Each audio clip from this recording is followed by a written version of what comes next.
ശത്രു പറയും നിന്നെ ഞാൻ തകർക്കും, നിന്നെ ഞാൻ രോഗിയാക്കും, നിന്നെ ഇല്ലാതാക്കും. അവൻ ഫോഷ്കിന്റെ അപ്പനും കൂടിയാ. അങ്ങനെ അവന്റെ വാക്കിനെ നമ്മൾ ഭയപ്പെടുന്നേ. അവൻ വചനം നമ്മുടെ ഹൃദയത്തിന്റെ ആഴത്തിൽ കയറണമെന്ന്. അങ്ങനെ മനുഷ്യന്റെ ഹൃദയ വിചാരം എന്നാ ചെന്നെത്തിയ ജനം വെറും 70 പേരാ. പക്ഷെ അവിടെ നിന്നൊരു വർധനവ് ഇസ്രായേൽ മക്കൾക്ക് കിട്ടി.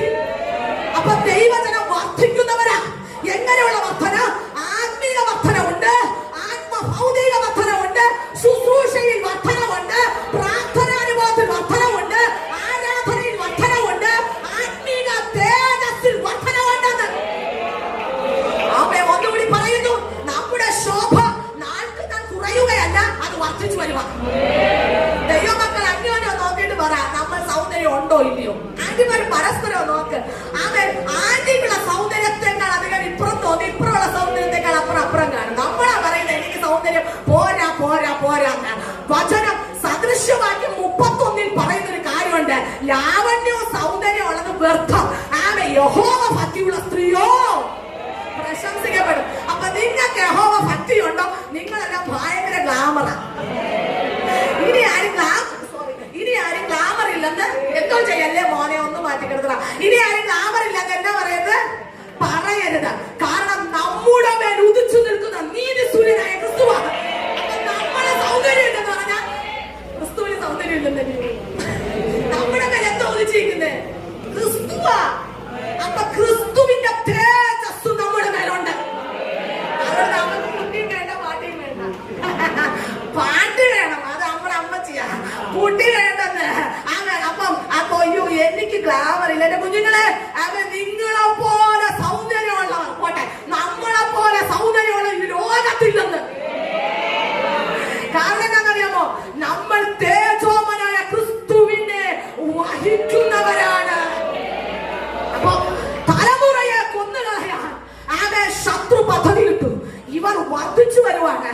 അപ്പൊ യോസഫിനെ അറിയാത്ത ഒരു രാജാവ് അവിടെ നേതൃത്വം എടുക്കാൻ വന്നു. യോസഫും തന്റെ സഹോദരങ്ങളും മരിച്ചുപോയി. അങ്ങനെ ശേഷം വന്ന രാജാവിനെ ഇവരെ അത്ര പിടികിട്ടിയില്ല കേട്ടോ. ഇവർ വന്നു ചേർന്നു. അവൻ ഇനി പറഞ്ഞു, ഈ മതിക്കത്. അതുകൊണ്ട് ജനിക്കുന്ന തലമുറയെ ജനിക്കും മുൻപ് തന്നെ ആൺകുഞ്ഞാണെങ്കിൽ കൊന്നുകളയാൻ സിപ്ര പൂവ എന്ന 2 സഹോദരിമാരെ ഉത്തരവാദിത്തം ഏൽപ്പിക്കുകയാണ്. അവൻ ആരാണേലും എനിക്ക് അവരെ ഇഷ്ടപ്പെട്ടു. എന്നാന്നറിയാമോ? അവർ ദൈവത്തെ ഭയപ്പെട്ടു. രാജാവിന്റെ കൽപ്പനയല്ല ഭയപ്പെട്ടത്. അവൻ ദൈവത്തെ ഭയപ്പെടുന്ന 2 വ്യക്തിത്വങ്ങൾ അവിടെ എഴുന്നേൽക്കാനിടയാണ്. അവൻ ശത്രു പറഞ്ഞ വാക്കിനെ അല്ല അവർ വിലകൊടുത്തത്. എങ്ങനെയാണോ എന്ന് എനിക്കറിയില്ല. പക്ഷെ ദൈവത്തെ ഭയപ്പെട്ട 2 ആന്റിമാർ അവിടെ ഉണ്ടായിരുന്നു. ഈ ആന്റിമാർ എന്തോ ചെയ്യുന്നറിയാമോ? ചെല്ലും മുൻപ് അവൻ ഈ കുഞ്ഞിനെ ജനിക്കുന്നു എന്ന വാർത്ത രാജാവിനെ കേൾപ്പിച്ചു. രാജാവ് കേൾക്കാൻ കാരണം ഇവർ ചാമൻ പ്രബലപ്പെട്ടു വീണ്ടും വർദ്ധിച്ചു കൊണ്ടിരിക്കുകയാണ്. അങ്ങനെ ഇരിക്കുമ്പോഴാണ് അടുത്ത രാജാവിന്റെ കൽപ്പന, ഒരു കാര്യം ചെയ്യുക, നിങ്ങൾ എബ്രായ സ്ത്രീകൾ വല്ലാത്ത ധൈര്യശാലികളാണെന്ന് പറയുന്നുണ്ടല്ലോ, ഒരു കാര്യം ചെയ്യുക, എന്നാൽ ജനിക്കുന്ന കുഞ്ഞുങ്ങളെ വെള്ളത്തിലോട്ടങ്ങ് ഇട്ടുകളാ. അവിടെയാണ് ദൈവനിയോഗം ഇരിക്കുന്നത്. അവൻ അന്നേരമാണ് ഒരു ആന്റിയുടെ അടുത്തൊരു അസാധാരണ ധൈര്യം അവിടെ വെളിപ്പെട്ടു വന്നേ. എന്നാന്നറിയാമോ? യോഗ്യവേദ് മനുഷ്യന്റെ വിചാരത്തെക്കാൾ ഉപരി യോഗ്യവേദിന് അടുത്ത തലമുറയ്ക്ക് സുരക്ഷിതത്വം കൈമാറേണ്ടുന്ന ഒരു ആത്മാവിന്റെ ബലമകത്തേക്ക് കയറിയുണ്ട്. അത് യോഗ്യവേദം അത് തന്റെ തലമുറയെ വെള്ളത്തിലിടാനല്ല ഉദ്ദേശിച്ചത്. അത് ശത്രു പറയും വെള്ളത്തിൽ മുക്കിക്കളാ, ഇല്ലാതാക്കി കളയണമെന്ന്. പക്ഷെ യോഗ്യവേദിന് ഒരു അസാധാരണ ധൈര്യം അകത്തേക്ക് കയറി.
കുറഞ്ഞോണ്ടിരിക്കുവാണ്.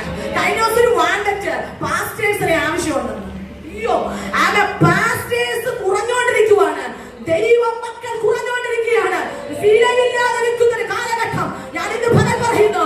ശമൂവേൽ പ്രവാചകൻ നടന്നു വരുമ്പം ദേശം ചോദിച്ചു, നിന്റെ വരവ് ശുഭമാണോ? അപ്പൊ ഒരു ഭയം എവിടെ വരണം? ദൈവരാജ്യമാരുടെ മേൽ ജനത്തിനുണ്ടാകണം. എങ്ങനെ ഭയം? തന്നെ തടിയുള്ള ഭയമല്ലെന്ന്, ആകെ ദൈവത്താലുള്ള ഭയം നമ്മുടെ മേലുണ്ടാകണമെന്ന്. അവൻ നമ്മളെ ഭയക്കണം. ഞാനിങ്ങനെ നോർത്ത് ഇന്ത്യക്ക് വേണ്ടി പ്രാർത്ഥിക്കാൻ പറയും. കർത്താവേ, ഈ നോർത്ത് ഇന്ത്യ ഭയങ്കര വിഷയ ദേവദാസനെ. അതെ, ഞാൻ പറഞ്ഞു വരാം. അതെ, ദൈവഹിതമാണെങ്കിൽ പറയാം. അതെ, നോർത്ത് ഇന്ത്യയിൽ ഒത്തിരി സുവിശേഷ പ്രവർത്തകരെ ഇന്ന് കൊല്ലുന്നില്ലേ? എന്റെ ഏറ്റവും ഇഷ്ടപ്പെട്ട മിഷണറി പ്രിയ കർത്താവിന്റെ ദാസനും കുഞ്ഞുങ്ങളും ആകെ നിത്യതയിൽ ഇന്ന് വിശ്രമിക്കുന്നു. അങ്ങനെ അവരെ ചുട്ടരിച്ചു കൊന്ന് ആകെ ശേഷം ഇപ്പൊ ഒത്തിരി പ്രശ്നങ്ങൾ നടന്നുകൊണ്ടിരിക്കുന്ന കാലഘട്ടമാണ്. ഞാൻ ഇങ്ങനെ പ്രാർത്ഥിക്കുന്നുണ്ട്, കർത്താവേ, ഒരു അഭിഷിക്തയോ ആകെ തൊടാനായി കയറി വരുമ്പോ അവരെ ഒന്ന് തൊടുമ്പോ അവിടെ നിൽക്കണമോ? ആ കൃപ നമ്മെ വെളിപ്പെടണം. അല്ലാതെ നമ്മള് എന്താണ് ശയമേ ദൈവത്തിൻ സ്നേഹം എത്ര മനോഹരമേ, ഇത് പാടി അവൻ എന്നു തീരും എന്റെ കഷ്ടം ഇനി മണ്ണില്, ഇത് പാടി മാറേണ്ടവരല്ല. അവൻ തൊടുന്നവന്റെ കരങ്ങളിൽ ഒരാത്മാവിന്റെ ചലനം സൃഷ്ടിക്കുന്നവനായി തീരണം.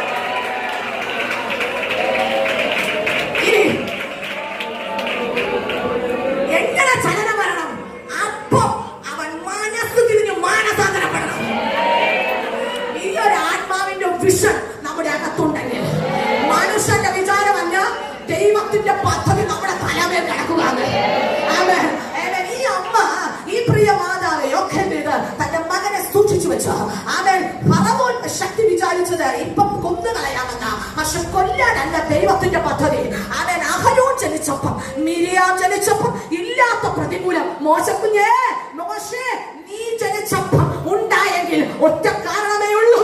അതിന്റെ പദ്ധതി ദൈവത്തിന്റെ ശ്രേഷ്ഠകരമായ ശുശ്രൂഷ നിങ്ങളുടെ തലമേൽ കിടക്കുകയാണ്. നമുക്ക് ഇച്ചിരി പ്രയാസം ഉണ്ടെങ്കിൽ, അയ്യോ, എന്നേക്കാൾ ആരോഗ്യമുള്ളവർ ഓടിച്ചാടി നടക്കുന്നു, ദൈവത്തെ ആരാധിച്ച് ദൈവത്തെ മഹത്വപ്പെടുത്തുന്ന എനിക്ക് മാത്രം എന്തേ കഷ്ടം? കഷ്ടതയുണ്ടെങ്കിൽ അതിന്റെ പിന്നിൽ വലിയൊരു തേജസ് കിടപ്പുണ്ട്. അവർക്കില്ലാത്ത വലിയൊരു ദൈവിക പദ്ധതി സിസ്റ്റർ നിങ്ങളുടെ മേൽ കിടപ്പുണ്ട്. പലപ്പോഴും പറയത്തില്ലേ, കർത്താവേ, ശരീരം ബലഹീനമാണ്, അത് പറയത്തില്ലേ നമ്മള്. പക്ഷെ ഇന്ന് പകൽ ആത്മാവ് പറയുന്നു, അങ്ങനെ പറയാനല്ല, അത് ചെയ്യാത്ത മാത്രമായ 3 മാസം തന്നെ കുഞ്ഞിനെ ഒളിപ്പിച്ചു വെച്ച ശേഷം ആ മാതാവിന് പിന്നെ പറ്റിയില്ല. ഞാനിങ്ങനെ ചിന്തിക്കും, ഈ ഒളിപ്പിച്ചു വെച്ച സമയം ഈ കുഞ്ഞ് കരഞ്ഞു കാണത്തില്ലയോ? നമുക്കൊക്കെ അമ്മമാരല്ലേ, ആകെ കുഞ്ഞുങ്ങൾ 3 മാസം കരയാതിരിക്കാന്ന് പറഞ്ഞാൽ അസാധാരണമാണ്. അവര് കരയില്ലയോ? ആകെ കരഞ്ഞിരിക്കും. അവസാനം ഉറക്കമില്ല. രാത്രിയോ ഏറ്റവും കൂടുതൽ ചില കുഞ്ഞുങ്ങൾ കരയുന്നത്. അവൻ ഉറക്കം കിട്ടത്തില്ല. അതിന് വേറൊരു മെഡിക്കൽ ടൈം ഉണ്ട്. അത് പിന്നെ പറയാം നമുക്കത്. പിന്നെ പേഴ്സണൽ ആയിട്ട് ഞാൻ പറയട്ടെ, ഈ കുഞ്ഞുങ്ങൾ രാത്രിയാ കരയുന്ന ഈ മോശക്കുഞ്ഞും കരഞ്ഞു കാണും. എന്റെ കാൽക്കുലേഷൻ അനുസരിച്ച് കർത്താവ് അമ്മയെ സൗണ്ട് പ്രൂഫ് ചെയ്ത വീട്. കേൾക്കേണ്ടത് ശത്രു കേൾക്കത്തുള്ളൂ, ചെയ്യേണ്ടത് അവരെ കൊണ്ട് ചെയ്യിപ്പിക്കത്തുള്ളൂ. അതുകൊണ്ട് നമ്മൾ എല്ലാത്തിനും എപ്പോഴും അവന്റെ ശത്രുവിനെ ഭയക്കുകയല്ല, അവൻ ദൈവത്തിൽ ആശ്രയിക്കുക എന്നുള്ളതാണ്.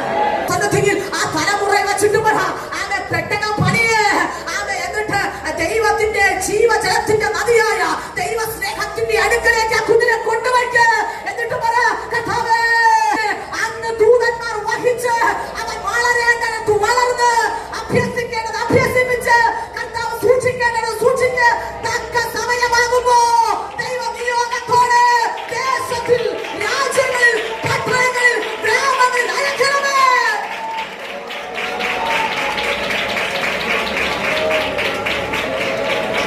നടുന്നവനും നനയ്ക്കുന്നവനും ഏതുമില്ല, വളരുമാറാക്കുന്നൊരു ദൈവപ്രവൃത്തിയാണ് അവിടെ വെളിപ്പെട്ടത്.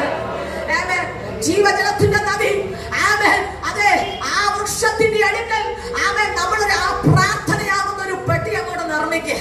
എന്നിട്ടൊരു വലയം ചെയ്യുക.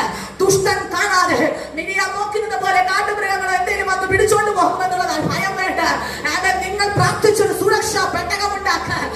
അതിനകത്തേക്ക് വെക്കുക കുഞ്ഞിനെ. പ്രാർത്ഥിക്കാൻ പറഞ്ഞ ഞാന് പ്രാർത്ഥന വെക്കുക. എന്നിട്ട് കർത്താവിന്റെ സന്നിധിയിലേക്ക് കൊണ്ടുവെക്കുക. ഇന്ന് പകൽ ആത്മാവ് പറയുന്നു, നിങ്ങളുടെ തലമുറകൾ ഏത് വിഷയമാണെങ്കിലും പ്രാർത്ഥിക്കുന്ന വിഷയത്തിന്റെ മേൽ സ്വർഗത്തിന്റെ ദൈവം അത്ഭുതം ചെയ്യുന്നു.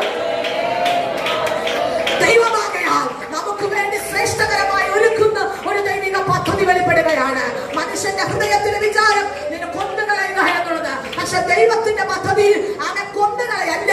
യോഖേബേദിനെ പോലെ ഒരു അമ്മ ഹൃദയം നൽകുക എന്നുള്ളതാണ്. അവൻ നമ്മുടെ ഹൃദയത്തിനകത്തൊരു ധൈര്യം ഉണ്ടാകട്ടെ. കർത്താവേ, എന്റെ തലമുറ അനുഗ്രഹിക്കപ്പെടാൻ പോവുകയാണ്, എന്റെ തലമുറ വിടുവിക്കപ്പെടാൻ പോവുകയാണ്. അവൻ ഒരു നിമിഷം നമ്മുടെ തലമുറകൾക്ക് വേണ്ടി പ്രാർത്ഥിക്കാം. നമുക്ക് എന്നറിയാമോ, ഇന്ന് തലമുറകൾ നശിച്ചുകൊണ്ടിരിക്കുകയാണ്. ലോകത്തിന്റെ